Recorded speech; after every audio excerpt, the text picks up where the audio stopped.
அந்த பொண்ணு 18, 20 வயச தொடுறதுக்குள்ள 4, 5 புள்ள பெத்துரும். ஏன்னா, அந்த 30 வயசுலலாம் அது கிழவி ஆயிடும். அடுத்து பேர புள்ளைய பாத்துரும்.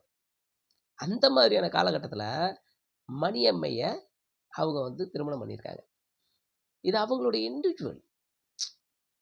ஒருவேள அடிச்சு, உதைச்சு, கட்டுப்படுத்தி, பயமுறுத்தி, ஒரு கட்டாய சூழ்நிலைய ஏற்படுத்தி அவர் பண்ணியிருந்தாருன்னா, எல்லாருமே சேர்ந்து எதிர்க்கலாம் பெரியார.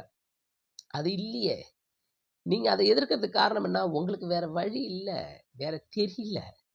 எவனோ ஒருத்தன் உங்க காதுல ஓதி விடுறான்ல, அத வச்சுக்கிட்டு நீங்க எதிர்த்துக்கிட்டு இருக்கீங்க. ஜெனரலா யோசிச்சு பாருங்க. நீங்கலாம் எந்த அளவு கடவுளை படிச்சுட்டு கும்பிடுறீங்களோ, அத விட 100 மடங்கு அதிகமா கடவுள தெரிஞ்சுக்கிட்டவரு பெரியார்.